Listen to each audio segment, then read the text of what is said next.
ఓం శాంతి. ఈరోజు ఫిబ్రవరి 20వ తేదీ 2024 సాకార మురళి సారాంశము. మధురమైన పిల్లలు, మీరు తనువు, మనస్సు, ధనముల ద్వారా సత్యమైన ఆత్మిక సేవను చేయాలి. ఆత్మిక సేవ ద్వారానే భారతదేశం స్వర్ణిమ యుగంగా తయారవుతుంది అంటున్నారు బాబా. ప్రశ్న: నిశ్చింతులుగా ఉండేందుకు సదా ఏ విషయాన్ని గుర్తుంచుకోవాలి? మీరు నిశ్చింతులుగా ఎప్పుడు ఉండగలుగుతారు? సమాధానం: నిశ్చింతులుగా ఉండేందుకు ఈ డ్రామా పూర్తి యాక్యురేట్గా తయారు చేయబడి ఉంది. డ్రామా అనుసారంగా ఏదైతే కొనసాగుతుందో అది పూర్తిగా యాక్యురేట్, ఖచ్చితంగా ఉంది అని సదా బుద్ధిలో ఉండాలి. కానీ ఇప్పుడు పిల్లలైన మీరు నిశ్చింతులుగా ఉండలేరు. ఎప్పుడైతే మీరు కర్మాతీత స్థితికి చేరుకుంటారో అప్పుడే మీరు నిశ్చింతులుగా ఉండగలుగుతారు. దీని కొరకు యోగం అనేది చాలా బాగుండాలి.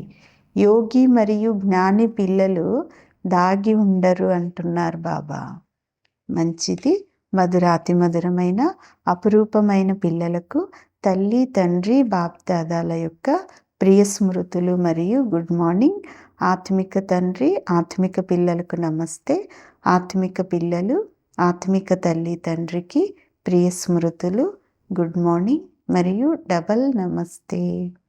ధారణ కొరకు ముఖ్యమైన సారం. మొదటి పాయింట్: మాయ బాక్సింగ్లో ఎప్పుడు కూడా ఓడిపోకూడదు. పురుషార్థంలో చల్లబడిపోయి కూర్చొని ఉండిపోకూడదు.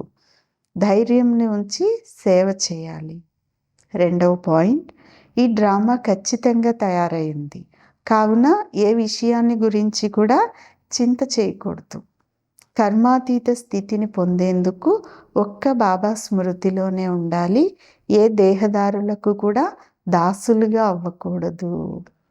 ఈరోజు వరదానం: శ్రీమతం ప్రమాణంగా సేవలో సంతుష్టత అనేటటువంటి విశేషతను అనుభవం చేసుకునేవారు సఫలతామూర్తి భవ. వరదానం యొక్క వివరణ: ఏ సేవనైనా చేయండి. జిజ్ఞాసువులు వచ్చినా లేక రాకపోయినా కానీ స్వయంతో సంతుష్టంగా ఉండండి. ఒకవేళ నేను సంతుష్టంగా ఉన్నట్లయితే ఇచ్చే సందేశం తప్పకుండా పనిచేస్తుంది అనేటటువంటి నిశ్చయం అనేది కలిగి ఉండండి. ఇందులో ఉదాసీనులుగా ఉండొద్దండి. స్టూడెంట్స్ సంఖ్య పెరగకపోయినా ఏం పర్వాలేదు, మీ లెక్కలో అయితే జమ అయిపోతుంది కదా, మరియు వారికి సందేశం కూడా లభిస్తుంది. ఒకవేళ స్వయం సంతుష్టంగా ఉన్నట్లయితే ఖర్చు సఫలమవుతుంది.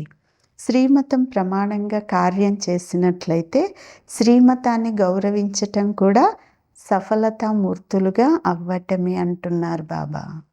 స్లోగన్: అసమర్థులైన ఆత్మలకు సమర్థతను ఇచ్చినట్లయితే వారి ఆశీర్వాదాలు లభిస్తాయి. మంచిది. ఓం శాంతి.